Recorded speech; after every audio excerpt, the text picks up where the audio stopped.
Bismillahirrahmanirrahim. Alhamdulillahi rabbil alamin.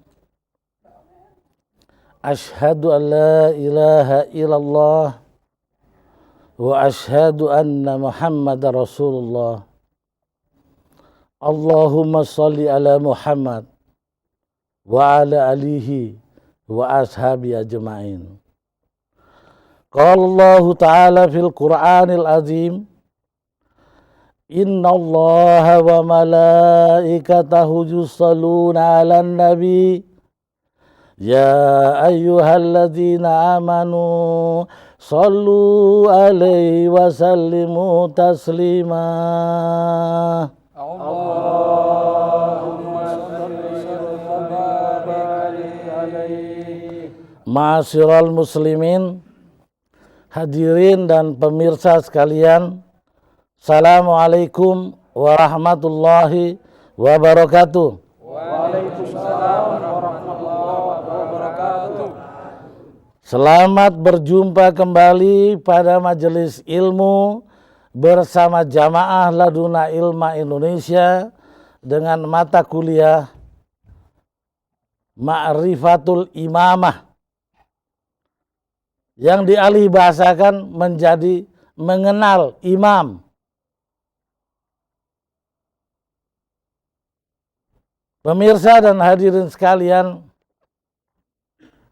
tentu Anda semua tidaklah merasa heran atau janggal mendengar kata imam. Seluruh lapisan masyarakat pernah mendengar kata imam. Tetapi hadirin sekalian, kata imam itu harus mempunyai format yang jelas. Apa, siapa, bagaimana seorang imam itu. Maka kita harus mencari sumber dasar asal kata imam itu sendiri. Imam itu bahasa Al-Quran, hadirin sekalian. Maka untuk mengerti, memahami kata-kata imam pada format dan parameter yang pasti, maka tiada lain kita kembali ke sumber induknya, yaitu Al-Quranul Karim. Karena dari Al-Quranul Karim lah kata imam itu berasal. Adapun untuk mempermudah pengertian dan memenuhi standar akademis pengajaran, baiklah, mata kuliah Ma'rifatul Imamah atau mengenal imam kita bagi dalam beberapa pokok bahasan. Silakan diterangkan. Pertama, imam adalah sunatullah. Kedua, imam adalah sunatul Rasul. Ketiga, imam diangkat Allah. Keempat, tugas para imam. Kelima, keutamaan para imam. Keenam, manusia wajib memiliki imam. Hadirin sekalian, itulah pokok-pokok bahasan yang kita akan bahas bersama. Mempersingkat waktu, segera masuk pada pokok bahasan pertama. Imam adalah sunatullah. Silakan. Pertama, imamah adalah sunatullah. Surah Al-Isra ayat 71 artinya, ingatlah suatu hari yang di hari itu kami panggil manusia dengan didampingi imamnya. Ini firman Allah surat Al-Isra ayat 71 yang berbunyi, ingatlah suatu masa manakala manusia menghadap Allah didampingi imamnya. Jadi ini hadirin sekalian, soal imam ini bukan kemauan manusia. Allah yang mengatur, merupakan kehendak Allah. Bahwa nanti di yaumil akhir manusia menghadap Allah tidak person, perorangan, tetapi dipimpin oleh seorang imam, didampingi imamnya. Hadirin sekalian, jelas bahwa aturan main tentang adanya imam ini yang menghendaki Allah. Seluruh kehendak, ketentuan, ketetapan, perundang-undangan, peraturan yang dikehendaki Allah itu disebut sunatullah. Maka jelas imamah adalah sunatullah. Mari kita ikuti bahwa imam adalah sunatul Rasul. Silakan. Kedua, imam adalah sunatul Rasul. Hadis sahih riwayat Muslim dalam Imarah nomor 3431 dari Abdurrahman bin Abdurrabbil Ka'bah radhiyallahu an. Artinya, barang siapa yang berbaiat kepada seorang imam, lalu dia memenuhi janji setia dengan sepenuh hati, hendaklah ia mematuhi imam itu sepenuh daya. Jika datang orang lain untuk memisahkannya, maka bunuhlah dia. Untuk jelas, diulang sekali lagi. Silakan. Hadis sahih riwayat Muslim dalam Imarah, hadis nomor 3431 dari Abdurrahman bin Abdurrabbil Ka'bah radhiyallahu an. Artinya, barang siapa yang berbaiat kepada seorang imam, lalu dia memenuhi janji setia dengan sepenuh hati, hendaklah ia mematuhi imam itu sepenuh daya. Jika datang orang lain untuk memisahkannya, maka bunuhlah dia. Mari kita cermati hadis ini. Hadirin sekalian, yang perlu digarisbawahi pertama bahwa hadis ini adalah sahih Muslim. Ada nomor hadisnya. Jadi layak untuk dicermati. Di mana Nabi berkata, barang siapa sudah berbaiat kepada seorang imam, hendaklah ia mematuhi, menepati janji setianya. Dan dia mematuhi imam itu sehabis daya. Siapa yang menyuruh berbaiat kepada seorang imam? Ini hadis. Maka yang menyuruh adalah Nabi. Seluruh suruhan, seluruh perintah, seluruh ketetapan, seluruh aturan yang dibuat oleh Nabi, itu namanya sunatul Rasul. Maka merupakan sunatul Rasul, Anda harus berbaiat kepada seorang imam. Dan wajib setia kepadanya, serta mematuhinya sepenuh daya. Maka jelas, imamah adalah sunatullah wa sunatul Rasul. Mari kita masuk pada pokok bahasan berikut. Silakan. Ketiga, imam diangkat Allah. Surah Al-Baqarah ayat 124, artinya Allah berfirman, sesungguhnya aku akan menjadikanmu imam. Cukup. Kita cermati. Allah berfirman, sesungguhnya aku akan menjadikanmu imam. Aku Allah menjadikanmu, hai Ibrahim, imam. Jadi jelas bahwa imam itu yang menjadikan atau yang melantik atau yang mengangkat adalah Allah. Kita cermati sekali lagi. Silakan. Surah Al-Baqarah ayat 124, artinya Allah berfirman, sesungguhnya aku akan menjadikanmu imam bagi seluruh manusia. Ibrahim berkata, dan saya mohon juga dari keturunanku. Allah berfirman, janjiku ini tidak mengenai orang-orang yang zalim. Aku akan jadikan engkau, hai Ibrahim, imam bagi seluruh manusia.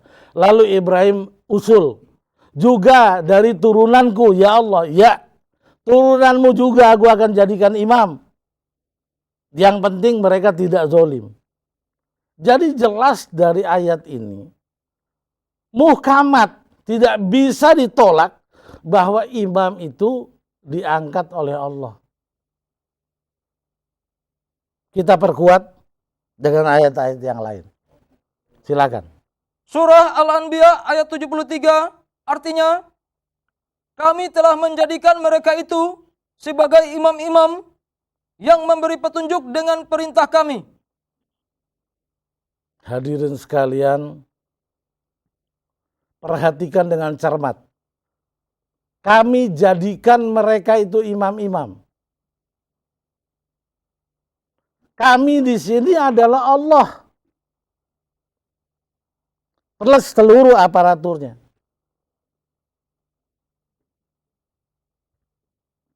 Untuk jelas kita mengulang. Silakan. Surah Al-Anbiya ayat 73 artinya, kami telah menjadikan mereka itu sebagai imam-imam. Cukup. Kami Allah dan aparaturnya yang menjadikan mereka itu imam. Kita cari data lebih lanjut. Silakan, Saudara Nafar. Surah As-Sajdah ayat 24 artinya, dan kami jadikan di antara mereka itu imam-imam yang memberi petunjuk dengan perintah kami ketika mereka sabar. Kami jadikan mereka itu imam-imam. Tetap bahwa suatu ajaran yang jelas terkandung dalam 3 firman Allah, bahwa imam itu dijadikan oleh Allah, diangkat atau dilantik.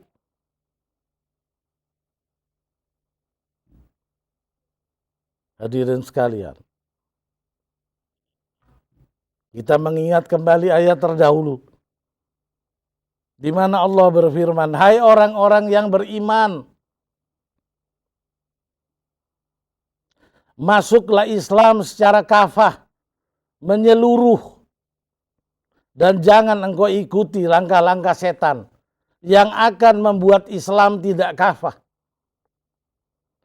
Marilah hadirin sekalian, kita mempelajari ma'rifatul imamah ini untuk menggembalikan format imam, parameter imam. Apakah imam itu pada format dan parameter yang jelas menurut Al-Quranul Karim. Segala sesuatu yang telah tumbuh di masyarakat, yang telah menyimpang dari Al-Quran, wajiblah kita kembalikan kepada ajaran aslinya. Hadirin sekalian, 3 ayat tadi sangat meyakinkan bahwa terkandung suatu ajaran, bahwa imam adalah diangkat oleh Allah. Mari kita berpedoman kembali kepada Al-Quran. Kita pegang erat Al-Quran dan sunnah Nabi. Merupakan wasiat dari Nabi kita, Muhammad sallallahu alaihi wasallam.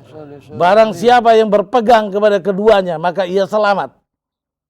Barang siapa meninggalkan keduanya, maka ia merugi. Hadirin sekalian, marilah kita masuk pada pokok bahasan berikut. Silakan, Saudara Novel. Keempat, tugas para imam. Surah Al-Isra ayat 71 artinya, ingatlah suatu hari yang di hari itu kami panggil manusia dengan didampingi imamnya. Ingatlah suatu hari tatkala manusia menghadap Allah didampingi imamnya. Jadi tugas para imam adalah mendampingi jamaahnya di hadapan Allah nanti.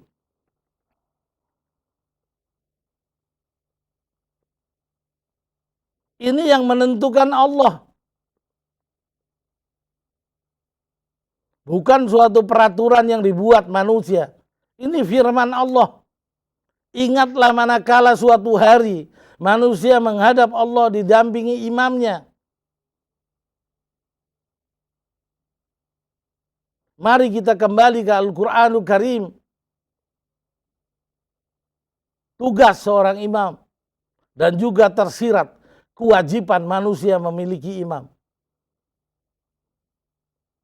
Tugas seorang imam yang jelas dalam Al-Quran ini adalah mendampingi, memimpin jamaahnya di hadapan Allah nanti. Adakah tugas yang lain? Silakan, Saudara Novel. Surah An-Nahl ayat 89 artinya, Dan ingatlah akan hari ketika kami bangkitkan pada tiap-tiap umat seorang saksi atas mereka dari mereka sendiri. Dan kami datangkan kamu Muhammad menjadi saksi atas seluruh umat manusia. Dan engkau kami datangkan Muhammad menjadi saksi atas seluruh manusia. Adapun saksi kelompok-kelompok barisan itu adalah dari mereka sendiri. Ini ayat identik dengan ayat terdahulu, bahwa saksi itu adalah pendamping mereka, imam mereka. Kita mencari data lebih lanjut. Adakah tugas yang lain dari seorang imam? Surah Al-Anbiya ayat 73 artinya, kami telah menjadikan mereka itu sebagai imam-imam yang memberi petunjuk dengan perintah kami. Cukup. Allah berfirman, kami telah jadikan mereka itu imam-imam yang memberi petunjuk kepada manusia tentang jalan kebenaran. Jadi tugas para imam adalah satu, mendampingi atau memimpin jamaahnya, menjadi saksi bagi mereka, dan mendidik jamaahnya. Dunia wal akhirat. Kami jadikan mereka itu imam-imam yang memberi petunjuk kepada jamaahnya menurut keilmuan dari sisiku. Baca sekali lagi surah Nafal. Surah Al-Anbiya ayat 73 artinya, kami telah menjadikan mereka itu sebagai imam-imam yang memberi petunjuk dengan perintah kami. Cukup. Kami jadikan mereka imam-imam yang memberi petunjuk dengan perintah kami. Artinya perintah Allah itu dalam bentuk ajaran-ajaran. Sang imam itu menerima ajaran. Berilah petunjuk manusia begini dan begini. Kalau begitu, apakah seorang imam mampu menerima wahyu? Nanti kita akan belajar, hadirin sekalian.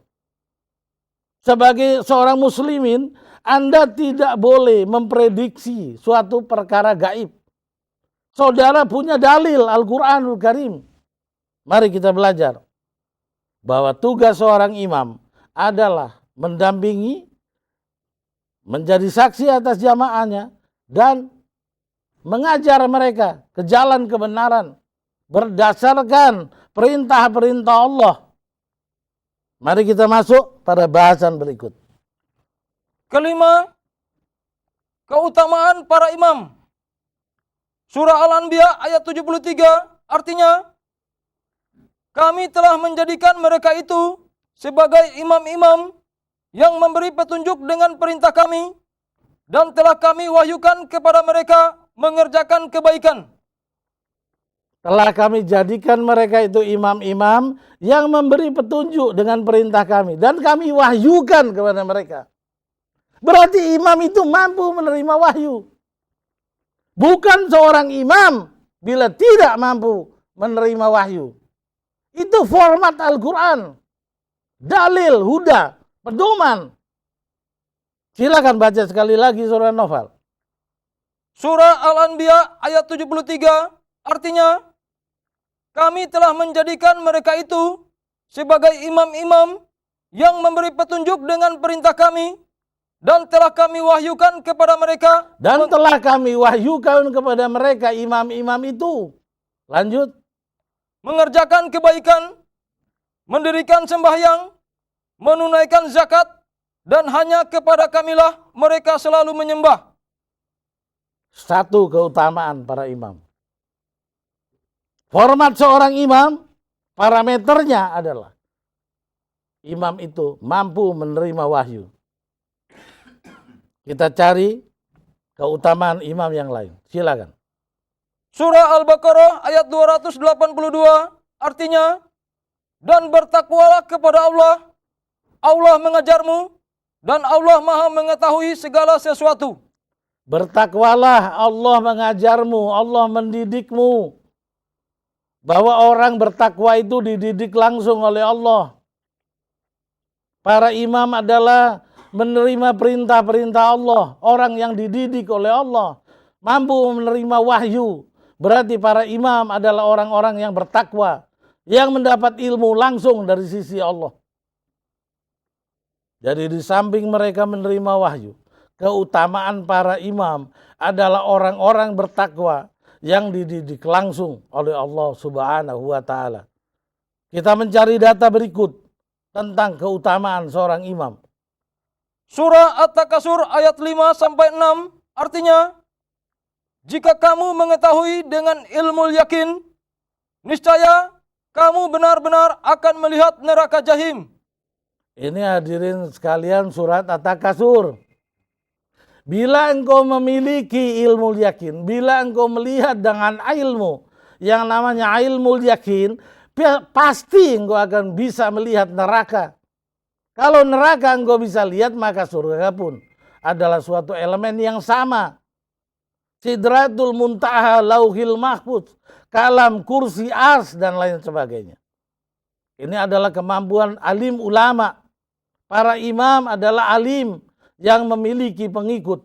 Jadi seorang imam pasti memiliki ilmu yakin, mampu melihat neraka jahim dan sebangsanya.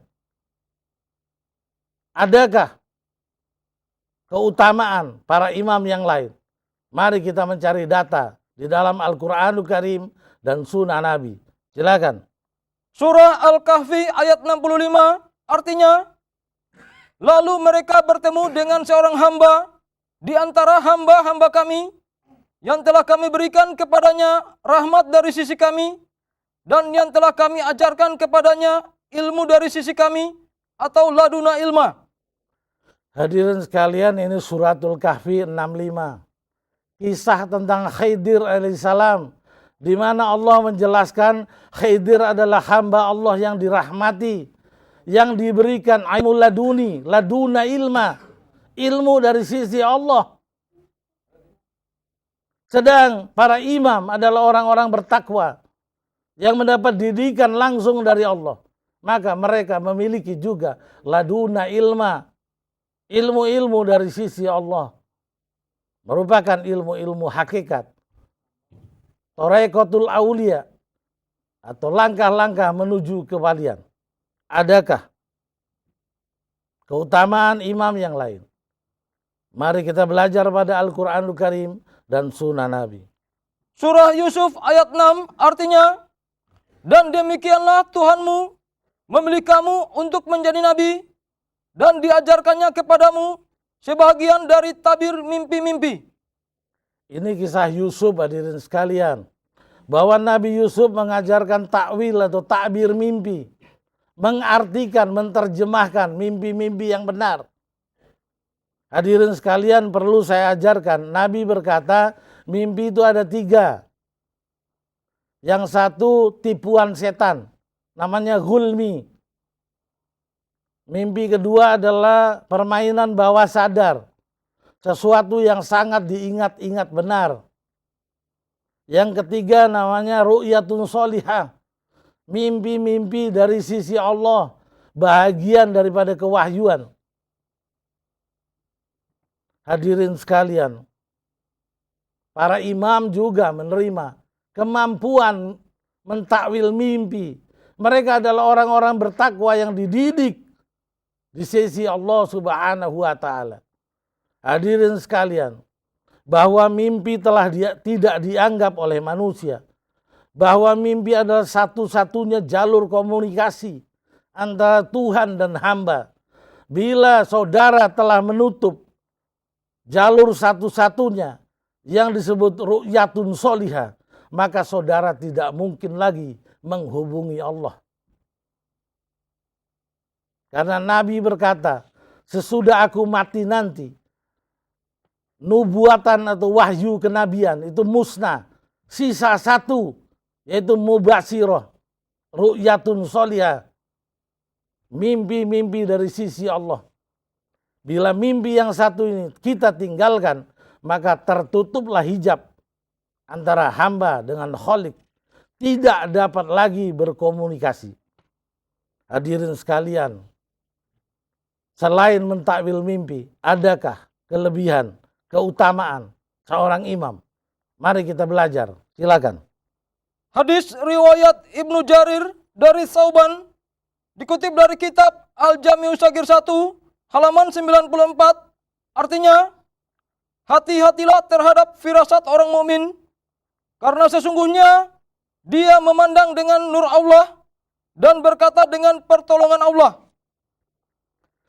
Orang mukmin adalah orang yang imannya paripurna, termasuk sudah menuntut ilmu, alias sudah alim. Orang alim, orang yang benar-benar beriman, mukmin, memiliki firasat, suatu rasa jiwa.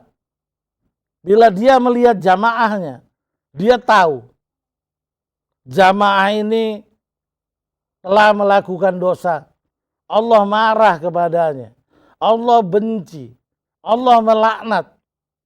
Oh, jamaah yang satu itu telah berprestasi baik dalam membangun jagat raya dan menyelamatkan manusia daripada tipu daya setan. Maka ia tahu makom-makom seorang murid. Seberapa dekat seorang murid kepada Tuhannya. Seorang imam mendapat hidayah dari sisi Allah adalah firasat.